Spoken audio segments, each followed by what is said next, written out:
Chloroquine is a medication used to prevent and to treat malaria in areas where malaria is known to be sensitive to its effects. While it is being used experimentally to treat COVID-19 as of 2020, this has sparked tensions, panic buying, and an increase in the price of the medication. But chloroquine is yet to be proven scientifically as a cure for coronavirus, and indiscriminate use can cause more harm than good to the organs. Joining me via Skype is Dr. Tunji Funshaw, physician, cardiologist, and chairman, National Polio Plus Committee of Rotary International. Good morning, and thank you for joining us on TVC Breakfast. Good morning. Thank you for having me. Now, there's been so much frenzy around the use of chloroquine, divergent views as well. Some are for and some are against, and we have even seen with aspects of panic buying and people being poisoned by the use of chloroquine. Quickly help us understand how chloroquine, or why it is so difficult to understand where this drug stands with regards to treatment of either COVID-19 or even malaria. I think, partially, the confusion stems from the fact that all of us are very eager to find a drug that can be recommended based on data for the treatment of COVID-19. I think once you situate this, in the context of chloroquine, haven't been known to be a very effective drug. I mean, it came to our rescue almost 70 years ago for the treatment of malaria.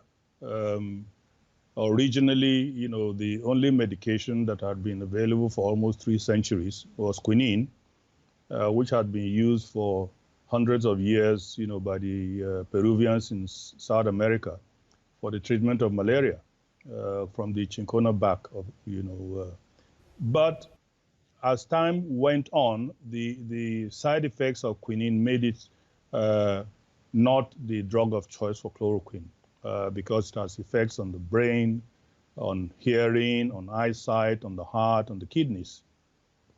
And therefore, chloroquine was synthesized from a molecule of quinine. It had been a very good drug. But right from the onset, we all knew that it has side effects that are unpleasant. I think most of us who grew up during the era of chloroquine being the only drug that was available to us for treatment of malaria are familiar with the common severe itching side effects. But it goes beyond that, to affect your hearing. But more importantly, to affect the rhythm system of the heart, which is the main cause of people's concern now. So chloroquine is not a bad drug in the context of treating malaria, particularly malaria that is still not resistant to chloroquine, the vivax, species. But falciparum, as most people know, the parasite has been resistant to it, so we are now using combination therapy. It's also used for a kind of infection called, amoebiasis. It's quite effective against that as well. So chloroquine is a good drug. But then we are now faced with a situation where we need to find a drug that will work and cure COVID-19. We are still in the early phase yet. It was tried in the 90s, to see whether it would be effective against HIV. And that is where most of the information about its antiviral effects, had become something of interest. What we can say for sure now is that chloroquine in the laboratory setting, what scientists will call in vitro setting, is effective against immobilizing and stopping replication of the virus. We have not had any clinical trial that is prospective that will tell us we take a certain number of people in sizable numbers and have a control and use chloroquine and see whether they get, cured. If I may interrupt your line of thoughts, Lagos State is looking at having a clinical trial, so to speak, as time goes on. And some persons are raising an eyebrow with regards to that.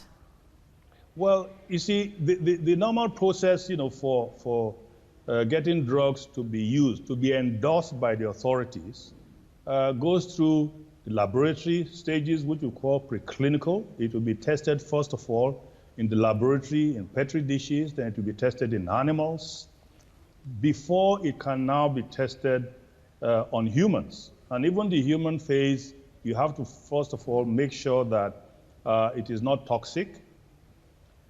Then the second phase is to make sure that it is effective. In other words, it can cure what it's claiming to cure, and be able to titrate the dose and say, okay, 100 milligrams of chloroquine can do this.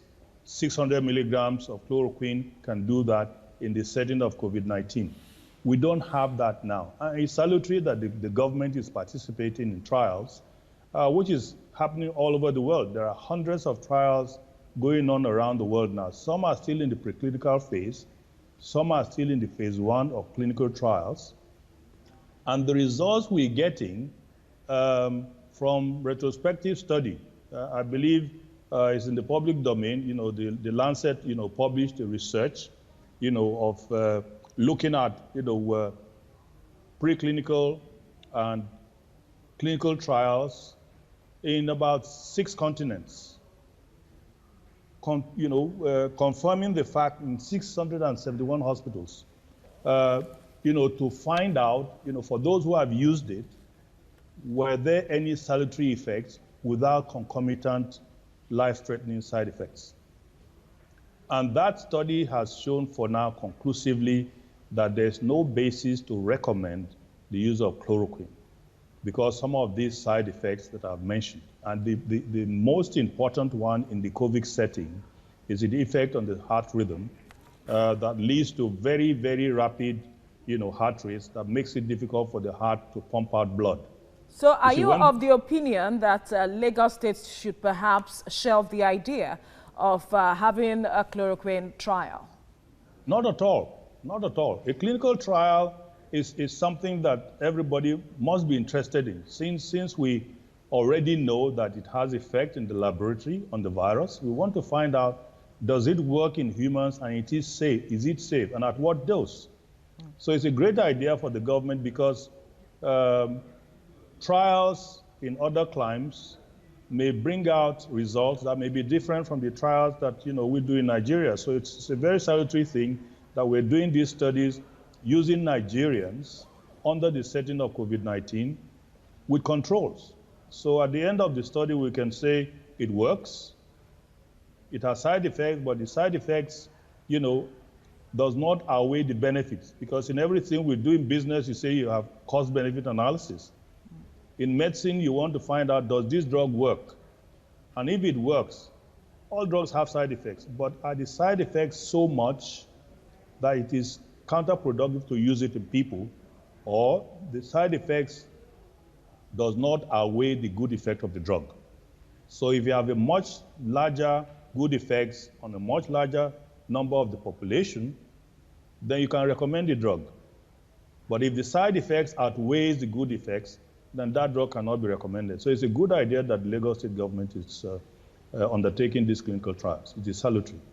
So how would you advise the government to go about this trial, seeing you are more like an expert in the field? Well, I'm not an expert researcher in the field of virology. I think the people who are most competent to set out the protocol, there has to be, for any trial, there has to be protocol. In every setting, you have an ethical committee that will look at that protocol and see whether it fits all the ethical norms for doing clinical trials. It's only after that, that the clinical trials can proceed, guided by those ethical norms that they have set out to start with. And I believe, every institution that carries out trials, has this committee that will give approval for the protocol and monitor to make sure that they keep to those ethical, boundaries. All right, Dr. Tunji Funshaw, thank you for speaking. Joining me via Skype is Dr. Tunji Funshaw, physician, cardiologist, and chairman, National Polio Plus Committee of Rotary International. Thank you for joining us on TVC Breakfast. Thank you for having me. Now, by way of education, talk to us about how factors such as age, sex, race, and underlying health conditions can contribute to the efficacy or otherwise of chloroquine administration. Well, talking about gender, most of the studies that are being done have almost equal representation of gender. The Lancet retrospective, research that I mentioned earlier in an earlier program that spanned 6 continents, looking at about 90,000 cases, had a representation of 43%, of women.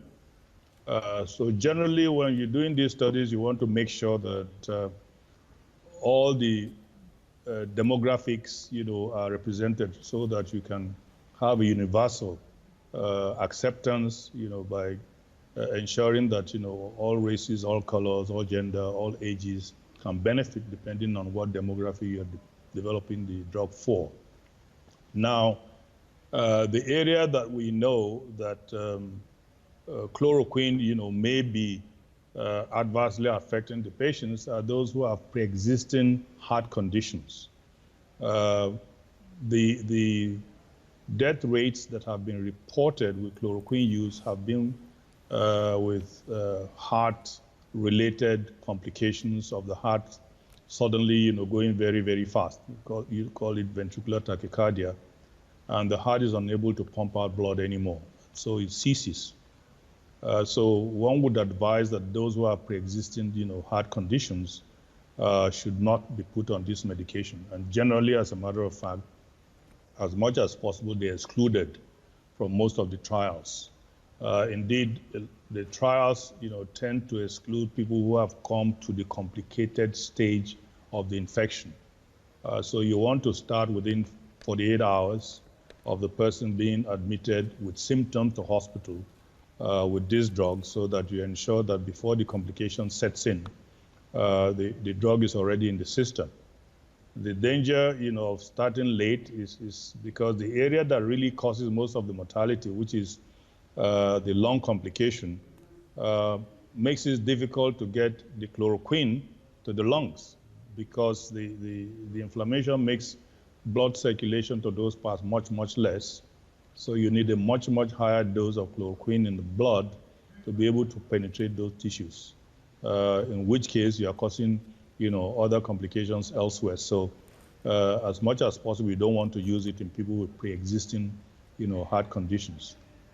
There are other areas that you want to be very careful. People with kidney conditions, either chronic renal failure, in particular, you want to avoid, the use of chloroquine. So people like that will be excluded from the trial. Now, if this is approved, do you see a situation where some persons might develop a resistance to the drug? And could that also be as a result of a mutation of the virus? Well, that is the way that, germs tend to develop resistance. They undergo mutation. It's the mutation that they use to protect themselves, against our own onslaught. So far, what we know is that, the COVID-19 coronavirus is much more stable than its counterparts, the SARS, for instance, in terms of mutation. That is why we're a little bit, confident that perhaps if you get a vaccine, the vaccine will last a few years before it becomes, obsolete. In other words, does not work anymore. So hopefully, if we find chloroquine or any other drug, for that matter, effective and safe for using COVID-19, we'll be able to use it over a long period of time before resistance will develop. And so what would be your advice to Nigerians who are already, panic buying when it comes to chloroquine, the use of chloroquine. What would you, advise them moving forward, seeing that there is seemingly, it hasn't been approved yet? My advice unequivocally is don't use any such medications now, because I know a lot of people are panic buying, not because they have COVID-19, but because they think it can also be used as a preventative drug, just like, it's still being used as preventative drug for people traveling into malaria countries. If you have any doubts, if you have any concerns, talk to your doctor. Your doctor will advise you as to what you should be doing in these particularly perilous times. Don't self-medicate on chloroquine in particular. All right, Dr. Tunji Funsho, thank you so much for speaking with us.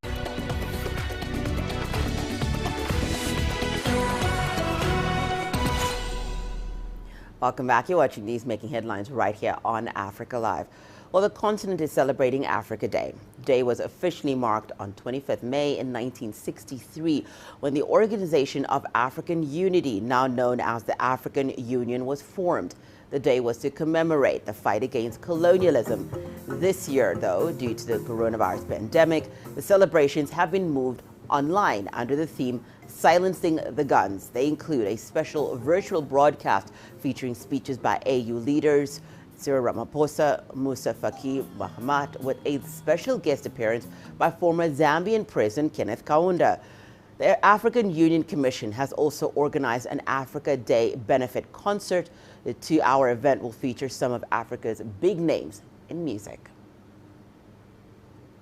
Well, for more on this, we are now joined by Dr. Aimee Faye, a researcher on political development strategies and also the Secretary General of the IPIC, Pan-African Federalist Movement. He joins us via Skype. Now, thank you so much for joining us from New Jersey. The current international order has changed a lot from the one of the 1960s when Pan-Africanism was being born. How is Africa adopting? Thank you very much for having me on your show. This is really an honor to be celebrating the 57th anniversary of the birth of the Organization for African Unity. The situation has changed in the world since the independencies. At that time, there was a fight for independence, at least regaining part of the sovereignty of our state. Today, we have come to realize that since then, that yes, we did get some independence, some portion of our independence, but we're still missing some portion of our sovereignty. The limits of our state, particularly right now with the COVID-19, we could see it easily. And the restlessness of the youth in terms of finding more opportunities are all indicators that there is something missing. And this is where the Pan-African Federalism movement has moved the orientation of the Pan-Africanism toward African unity, the unification of our state, to give to our youth more opportunities to be able to protect Africans from wherever they are in the world. So Pan-Africanism is alive and actually has a mission for this generation.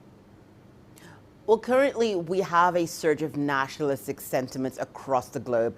How does Pan-Africanism deal with that, considering some of the proponents of these ideologies are very powerful global players? Pan-Africanism is about solidarity among African people, consciousness of the fact that we need to be together in order to face all the difficulties that we are confronted with. So this nationalism is due to the fact that today the world is globalized, and the jobs in some of these countries are being exported to other countries. So people feel like it's because of others coming into their countries that these jobs are stolen, which is not the case. But the answer for us Africans is to not need to go in those countries, and that we have so much resources on our continent that a unification will indeed help us be able to have access to these resources, have the means to exploit them, and be able to provide jobs and anything that any African will need. So yes, this must be a call for us, a call for action, a call for action, a call for awareness, heightened awareness in terms of the limits of our state, which are forcing us to actually resent or feel the power of these nationalists in these different countries.